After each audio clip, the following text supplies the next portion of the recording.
We also have Chandra Prakash Joshi, former AGM of RBI. I'm going to begin with you, Mr. Joshi, because this is to do with a rupee symbol. Budget doesn't necessarily have any symbol attached to it. Are we reading too much into this controversy? As I understand, yes, absolutely right. I think controversies are sometimes created to take political mileage out of it, because otherwise, if we see rupee is definitely a authority of the central government of India, and RBI is the authority which is there to print the rupee, and government of India mints the coin. The legal tender status comes from the government side. क्या state government रूपी के symbol को change कर सकती है? इस मुद्दे पर चर्चा करने के लिए एनडीटीवी ने मुझे बुलाया और मेरा तो पॉइंट बहुत क्लियर था, but from the point of view of RBI इसको हमें थोड़ा डिटेल में समझने की जरूरत है। जब कोई इंपॉर्टेंट ऐसा डिस्कशन न्यूज में होता है, उससे रिलेटेड बहुत सारे एग्जाम में क्वेश्चन भी बन जाते हैं। ये सिंबल है क्या, कहाँ से आया, क्या रिप्रेजेंट करता है, किसने बनाया, और क्या इसकी लीगल सेंटिटी है, क्या इसको स्टेट गवर्नमेंट चेंज कर सकती है, और इसमें आरबीआई का या सेंट्रल गवर्नमेंट का क्या रोल है। इन सब बातों को आप समझ पाओगे इस वीडियो में।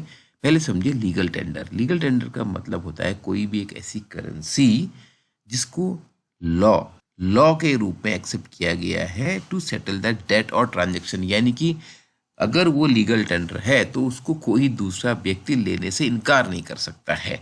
भारत में reserve bank of India issue करता है करेंसी नोट और गवर्नमेंट ऑफ इंडिया करती है कॉइन, और ये लीगल टेंडर है। एक्चुअली अगर आप टेक्निकली समझेंगे तो government of India he sovereign है।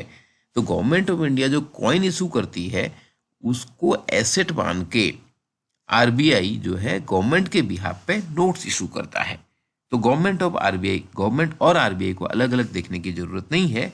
लीगल टेंडर्स इंडिया में है, जैसे बैंक नोट 2 रुपया, 5 रुपया, 1 रुपया। देखिए याद रखिए, 1 रुपया बैंक नोट नहीं है, 1 रुपया कहलाता है 1 रुपया note by government of India, जिसमें फाइनेंस सेक्रेटरी के साइन होते हैं, आरबीआई गवर्नर का साइन नहीं होता। आरबीआई का काम शुरू होता है 2 रुपये से 5, 10, 20, 50, 100, 200, 500, 2000 रुपये के नोट इशू किए गए आरबीआई द्वारा। और कॉइन जो है गवर्नमेंट इशू कर रही है 1, 2, 5, 10, 20 रुपए की छोटी कॉइन, जो स्मॉल कॉइन्स होती थी 1 रुपये से कम वाली, वो आज की डेट में नहीं है।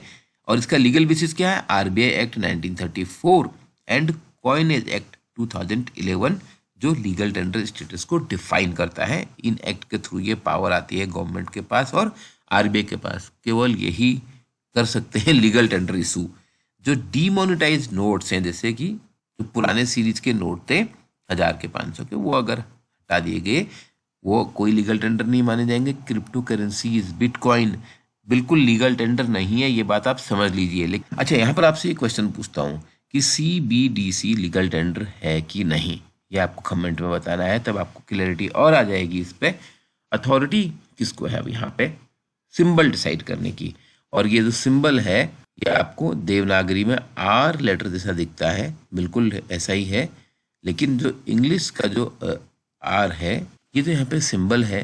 हिंदी में जो रॉ होता है उस जैसा दिखता है, रॉ को हम ऐसे लिखते हैं।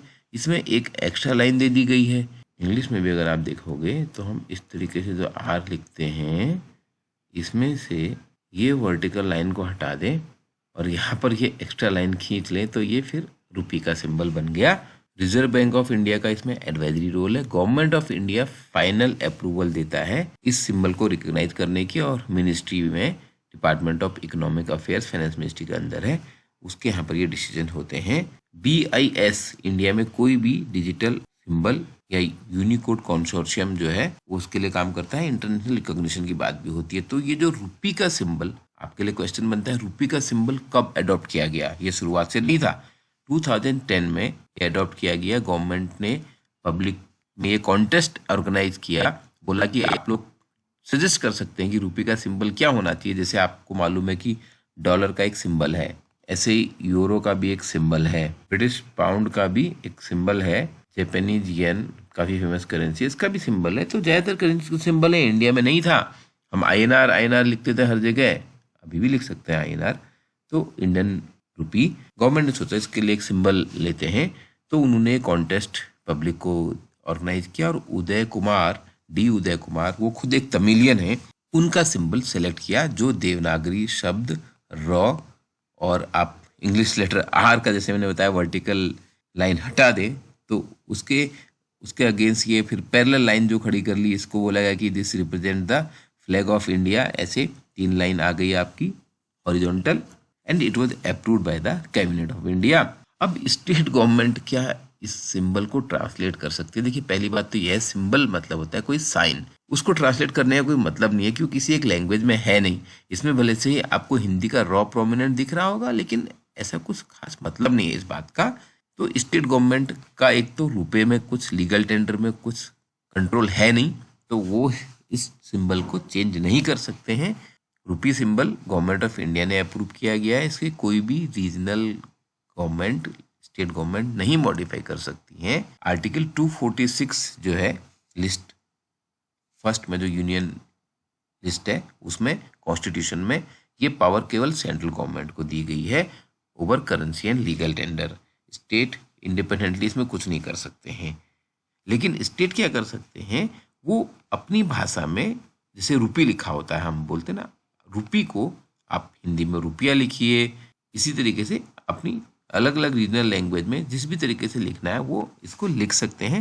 लेकिन बात जहाँ तक सिंबल की है तो सिंबल तो नहीं बदला जा सकता। और यही बात मैंने बहुत तरीके से एनडीटीवी पर भी बोली और यही बात मैं आपको बताने की कोशिश कर रहा हूँ। लेकिन ये रुपये के सिंबल की स्टोरी जानना जरूरी है और सुनते हैं सिंबल बनाने वालों से। Isn't lost on anyone.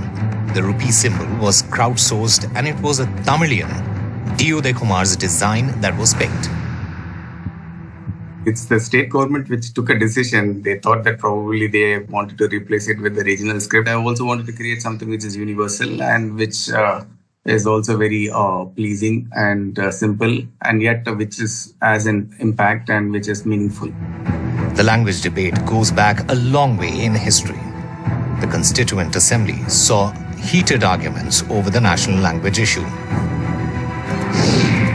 इस पर आपके कोई और प्रश्न है तो आप प्लीज पूछिए कमेंट में, लेकिन आप ज्यादा फोकस रखिए अपनी तैयारी में और नया बैच शुरू हो रहा है। Without any delay you may join, all the details are there in the link given in the description. Video आपको अच्छा लगा प्लीज लाइक कीजिए, शेयर कीजिए।